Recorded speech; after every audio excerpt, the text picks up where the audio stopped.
प्यारे बच्चों सबनों नमस्कार। जिवें कि कल आपां 11वीं दा लैसन सैकेंड सी भाषा विच प्रोग्रामिंग लई भूमिका बारे कुछ टॉपिक्स पढ़े सन। अज अगे पढ़न तो पहलां आपां पहलां उन्हां तो गो थ्रू हो जाने हाँ। चलो लैट स्टार्ट बेटा। कल आपां कीता सी कि सी भाषा नाल जान पहचान। इस विच आपां सी भाषा दी खोज बारे पढ़िया सी।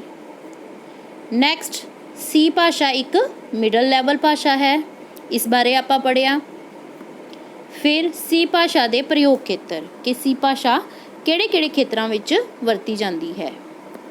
नैक्सट आ जांदा सी राजे सी भाषा दीआं सीमावां, भाव उस दीआं थोड़ियां कमियां बारे आपां पढ़िया सी।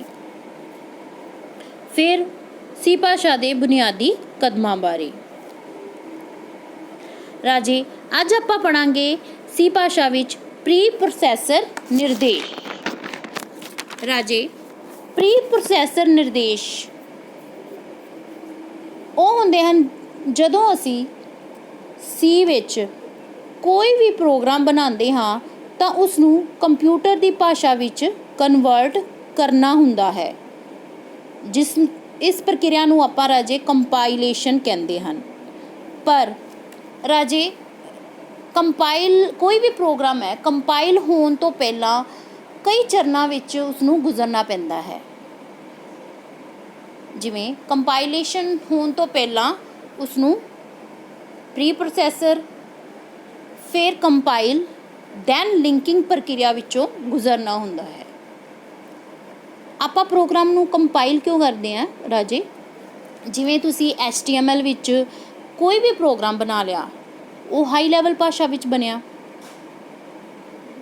ਠੀਕ ਹੈ ਨਾ। ਉਸੇ ਤਰ੍ਹਾਂ ਹੀ ਆਪਾਂ ਸੀ ਵਿੱਚ ਹੀ ਕੋਈ ਪ੍ਰੋਗਰਾਮ ਬਣਾਉਂਦੇ ਹਾਂ ਤਾਂ ਉਹ ਹਾਈ ਲੈਵਲ ਭਾਸ਼ਾ ਵਿੱਚ ਬਣਿਆ। ਹੁਣ ਇਸ ਹਾਈ ਲੈਵਲ ਭਾਸ਼ਾ ਦਾ ਜਿਹੜਾ ਸੋਰਸ ਹੈ ਉਸ ਨੂੰ ਆਪਾਂ ਕਨਵਰਟ ਕਰਨਾ ਹੈ ਕੰਪਿਊਟਰ ਦੀ ਭਾਸ਼ਾ ਵਿੱਚ ਕੰਪਾਈਲਰ ਦੇ ਥਰੂ, ਕਿ ਕੰਪਿਊਟਰ ਨੂੰ ਸਮਝ ਆ ਜਾਏ ਆਪਾਂ ਕੀ ਪ੍ਰੋਗਰਾਮ ਵਿੱਚ ਕਰਨਾ ਚਾਹੁੰਦੇ ਹਾਂ, ਠੀਕ ਹੈ। ਤਾਂ ਇਸ ਪ੍ਰਕਿਰਿਆ ਵਿੱਚ ਜਾਣ ਤੋਂ ਪਹਿਲਾਂ, ਕੰਪਾਈਲੇਸ਼ਨ ਦੀ ਪ੍ਰਕਿਰਿਆ ਵਿੱਚ ਜਾਣ ਤੋਂ ਪਹਿਲਾਂ ਆਪਾਂ ਨੂੰ ਪ੍ਰੋਗਰਾਮ ਜਿਹੜਾ ਹੈਗਾ ਪ੍ਰੀ ਪ੍ਰੋਸੈਸਰ ਡਾਇਰੈਕਟਿਵਸ ਵਿੱਚੋਂ ਗੁਜ਼ਰਨਾ ਪੈਂਦਾ ਹੈ। ਪ੍ਰੀ ਜਿਵੇਂ ਕਿ ਨਾਂ ਤੋਂ ਹੀ ਪਤਾ, ਪ੍ਰੀ ਮਤਲਬ ਪਹਿਲਾਂ, ਕੰਪਾਈਲੇਸ਼ਨ ਤੋਂ ਪਹਿਲਾਂ ਦਾ ਜਿਹੜੀ ਪ੍ਰੋਸੈਸ ਹੈ ਉਸ ਵਿੱਚੋਂ ਗੁਜ਼ਰਨਾ ਪੈਂਦਾ ਹੈ, ਠੀਕ ਹੈ। ਜਿਸ ਕਰਕੇ ਇਸ ਨੂੰ ਆਪਾਂ ਪ੍ਰੀ ਪ੍ਰੋਸੈਸਰ ਡਾਇਰੈਕਟਿਵਸ ਹੀ ਕਹਿੰਦੇ ਹਨ। ਕਹਿਣ ਦਾ ਭਾਵ ਇਹ ਹੈ ਕੁਝ ਦਿਸ਼ਾ ਨਿਰਦੇਸ਼ ਹੁੰਦੇ ਹਨ ਜੋ ਕਿ ਕਿਸੇ ਖਾਸ ਕਮਾਂਡ ਦੁਆਰਾ ਪੂਰੇ ਕੀਤੇ ਜਾਂਦੇ ਹਨ। ਜਿਵੇਂ ਕਿ ਆਪਾਂ ਨੂੰ ਇਸ ਉਦਾਹਰਨ ਵਿੱਚ ਦਰਸਾਇਆ ਗਿਆ ਹੈ ਹੈਸ਼ ਡਿਫਾਈਨ, ਹੈਸ਼ ਇਨਕਲੂਡ।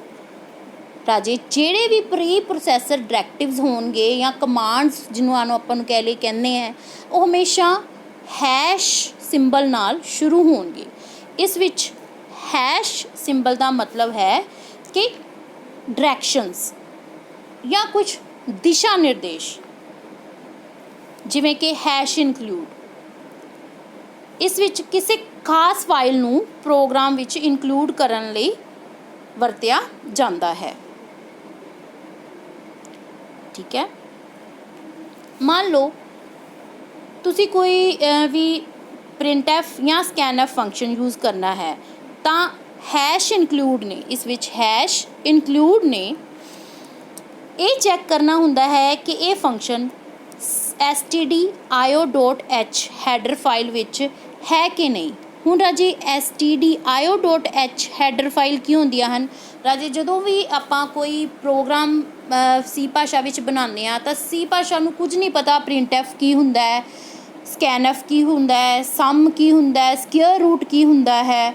ਤਾਂ ਇਹ ਜਿਹੜੀਆਂ ਚੀਜ਼ਾਂ ਆਲਰੇਡੀ ਹੀ ਕਿਸੇ ਫਾਈਲ ਵਿੱਚ ਉਸਦੇ ਕੰਮਾਂ ਬਾਰੇ, ਇਹ ਕੀ ਹੁੰਦੀ ਹੈ, ਕਿ ਇਸਦੇ ਕੀ ਕੰਮ ਹੈ, ਉਹ ਹੈਡਰ ਫਾਈਲ ਵਿੱਚ ਜਾਂ ਲਾਇਬ੍ਰੇਰੀ ਫਾਈਲ ਵਿੱਚ ਸਾਰਾ ਕੁਝ ਡਿਫਾਈਨ ਕੀਤਾ ਗਿਆ ਹੁੰਦਾ ਹੈ। ਤਾਂ ਹੈਡਰ ਫਾਈਲਸ ਜਿਹੜੀਆਂ ਕਿਸੇ ਵੀ ਫੰਕਸ਼ਨ ਦੀ ਜਿਹੜੀ ਹੈਗੀ ਹੈ ਕਾਰਜ ਪ੍ਰਣਾਲੀ ਨੂੰ ਦਰਸਾਉਂਦੀਆਂ ਹਨ। ਠੀਕ ਹੈ।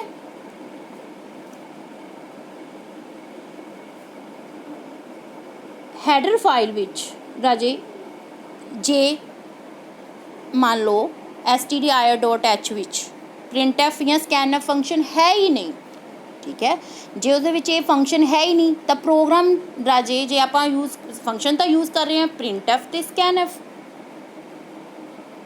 ਠੀਕ ਹੈ, ਤਾਂ ਉਹ ਇਹ ਫੰਕਸ਼ਨ ਜਿਹੜਾ ਹੈ ਚੱਲੇਗਾ ਹੀ ਨਹੀਂ, ਕਿਉਂਕਿ ਆਪਾਂ ਸੀ ਨੂੰ ਪਤਾ ਹੀ ਨਹੀਂ ਕਿ printf ਕੀ ਹੈ, scanf ਕੀ ਹੈ। ਇਹ ਆਲਰੇਡੀ stdio.h ਫਾਈਲ ਵਿੱਚ ਦੱਸਿਆ ਗਿਆ ਹੁੰਦਾ ਹੈ।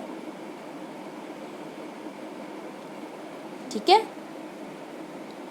ਇਸ ਤਰ੍ਹਾਂ ਪ੍ਰੀ ਪ੍ਰੋਸੈਸਰ ਡਾਇਰੈਕਟਿਵਸ ਦਾ ਕੰਮ ਇਹ ਹੁੰਦਾ ਹੈ ਕੰਪਾਈਲੇਸ਼ਨ ਤੋਂ ਪਹਿਲਾਂ ਚੈੱਕ ਕਰਨਾ ਪ੍ਰੋਗਰਾਮ ਨੂੰ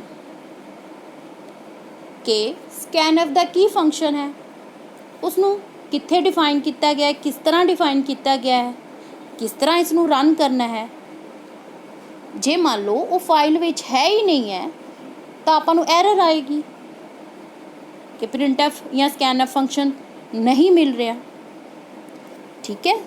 ਇਸ ਤਰ੍ਹਾਂ ਪ੍ਰੀ ਪ੍ਰੋਸੈਸਰ ਨਿਰਦੇਸ਼ ਇੱਕ ਖਾਸ ਕਮਾਂਡਸ ਦੁਆਰਾ ਵਰਤੇ ਜਾਂਦੇ ਹਨ।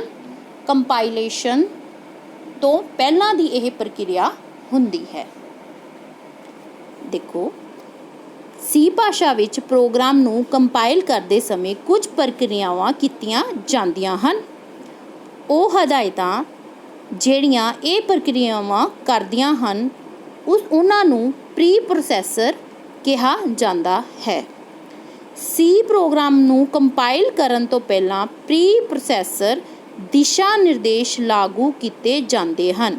ਪ੍ਰੀ ਪ੍ਰੋਸੈਸਰ ਨਿਰਦੇਸ਼ ਹੈਸ਼ ਚਿੰਨ੍ਹ ਤੋਂ ਸ਼ੁਰੂ ਹੁੰਦੇ ਹਨ। ਉਦਾਹਰਨ #define #include ਹੈ। ਇਹਨਾਂ ਲਾਈਨਸ ਤੋਂ ਬਾਅਦ ਰਾਜੇ ਸੈਮੀਕੋਲਨ ਨਹੀਂ ਲਗਾਇਆ ਜਾਂਦਾ। ਨੈਕਸਟ ਹੈ ਰਾਜੇ scanf ਅਤੇ printf ਫੰਕਸ਼ਨ। ਰਾਜੇ printf ਅਤੇ scanf ਸੀ ਭਾਸ਼ਾ ਵਿੱਚ ਪਹਿਲਾਂ ਤੋਂ ਹੀ ਬਣੇ ਫੰਕਸ਼ਨ ਹੁੰਦੇ ਹਨ, ਜਿਸ ਕਰਕੇ ਇਹਨਾਂ ਨੂੰ ਇਨਬਿਲਡ ਯਾਨੀ ਕਿ ਪਹਿਲਾਂ ਵਿੱਚ ਆਲਰੇਡੀ ਬਣੇ ਹੋਏ ਹੈ ਬਿਲਡ ਫੰਕਸ਼ਨਸ ਕਿਹਾ ਜਾਂਦਾ ਹੈ, ਜੋ ਕਿ stdio.h ਫਾਈਲ ਵਿੱਚ ਡਿਫਾਈਨਡ ਹੁੰਦੇ ਹਨ। ਇੱਥੇ ਰਾਜੇ stdio. ਫਾਈਲ ਦਾ ਪੂਰਾ ਨਾਮ ਸਟੈਂਡਰਡ ਇਨਪੁਟ ਐਂਡ ਆਊਟਪੁੱਟ ਹੁੰਦਾ ਹੈ। ਹੁਣ ਰਾਜੇ scanf ਰਾਜੇ ਇਸ ਦੀ ਵਰਤੋਂ ਕੀਬੋਰਡ ਤੋਂ ਡਾਟਾ ਯੂਜ਼ਰ ਹੈ ਜਿਹੜਾ ਵੀ ਕੋਈ ਕੀਬੋਰਡ ਤੋਂ ਡਾਟਾ ਟਾਈਪ ਕਰੇਗਾ। ਠੀਕ ਹੈ। ਤੇ scanf ਫੰਕਸ਼ਨ ਨੇ ਉਸ ਟਾਈਪ ਕੀਤੇ ਡਾਟੇ ਨੂੰ ਪ੍ਰਾਪਤ ਕਰਨਾ ਹੈ ਅਤੇ ਪ੍ਰਾਪਤ ਕੀਤੇ ਹੋਏ ਡਾਟੇ ਨੂੰ ਮੈਮਰੀ ਵਿੱਚ ਸਟੋਰ ਕਰਨਾ ਹੈ। ਮਤਲਬ ਇਹ ਮੈਮਰੀ ਵਿੱਚ ਕੋਈ ਵੀ ਜਿਹੜਾ ਵੀ ਆਪਾਂ ਡਾਟਾ ਜਾਂ ਵੇਰੀਏਬਲ ਦਿੱਤਾ ਹੈ ਉਸਨੂੰ ਮੈਮਰੀ ਵਿੱਚ ਸਟੋਰ ਕਰੇਗਾ। ਠੀਕ ਹੈ। ਨੈਕਸਟ ਆ ਜਾਂਦਾ ਰਾਜੇ printf ਫੰਕਸ਼ਨ ਕੀ ਕਰਨਾ ਹੈ, ਜਿਹੜਾ ਵੀ ਉਹ ਮੈਮਰੀ ਵਿੱਚ ਆਪਾਂ ਵੇਰੀਏਬਲ ਸਟੋਰ ਕੀਤਾ ਹੈ ਉਸ ਨੂੰ ਮੋਨੀਟਰ ਉੱਤੇ ਡਿਸਪਲੇ ਕਰ ਦੇਗਾ। ਹੁਣ scanf ਫੰਕਸ਼ਨ ਰਾਜੇ ਮੈਮਰੀ ਵਿੱਚ ਵੇਰੀਏਬਲ ਨੂੰ ਸਟੋਰ ਕਰਦਾ ਹੈ, ਮੈਮਰੀ ਦੇ ਵਿੱਚ ਵੇਰੀਏਬਲ ਨੂੰ ਸਟੋਰ ਕਰਦਾ ਹੈ, ਇਸ ਕਰਕੇ ਇਸ ਨੂੰ ਇਨਪੁਟ ਫੰਕਸ਼ਨ ਕਿਹਾ ਜਾਂਦਾ ਹੈ। ਜਿਵੇਂ ਕਿ ਆਪਾਂ ਪਹਿਲਾਂ ਵੀ ਪੜ੍ਹ ਚੁੱਕੇ ਹਾਂ ਕਿ ਇਨਪੁਟ ਯੂਨਿਟਸ ਅਤੇ ਆਊਟਪੁੱਟ ਯੂਨਿਟਸ। ਠੀਕ ਹੈ। ਹੁਣ printf ਜਿਹੜਾ ਹੈਗਾ ਵੇਰੀਏਬਲ ਜਾਂ ਡਾਟੇ ਨੂੰ ਹੈਗਾ ਮੋਨੀਟਰ ਉੱਤੇ ਸ਼ੋ ਕਰਦਾ ਹੈ, ਇਸ ਕਰਕੇ ਇਹ printf ਆਊਟਪੁੱਟ ਫੰਕਸ਼ਨ ਕਿਹਾ ਜਾਂਦਾ ਹੈ।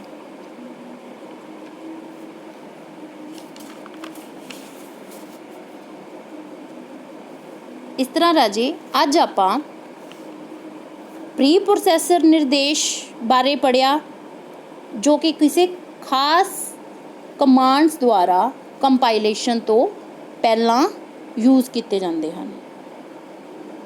ਸੋਰਸ ਪ੍ਰੋਗਰਾਮ ਨੂੰ ਚੈੱਕ ਕਰਨ ਲਈ। ਇਹਨਾਂ ਮਗਰ ਸੈਮੀਕੋਲਨ ਨਹੀਂ ਯੂਜ਼ ਹੁੰਦਾ। ਉਸ ਤੋਂ ਬਾਅਦ ਅੱਜ ਆਪਾਂ ਕੀਤਾ ਹੈ ਪ੍ਰਿੰਟਐਫ ਅਤੇ ਸਕੈਨਐਫ ਕੀ ਹੁੰਦੇ ਹਨ। ਸਕੈਨਐਫ ਇਨਪੁਟ ਫੰਕਸ਼ਨ ਹੈ, ਪ੍ਰਿੰਟਐਫ ਆਊਟਪੁੱਟ ਫੰਕਸ਼ਨ ਹੈ। ਸੋ ਰਾਜੇ ਨੈਕਸਟ ਆਪਾਂ ਹੋਰ ਟੌਪਿਕ ਇਸ ਰਿਲੇਟਡ ਪੜ੍ਹਾਂਗੇ। ਥੈਂਕਸ ਬੇਟਾ।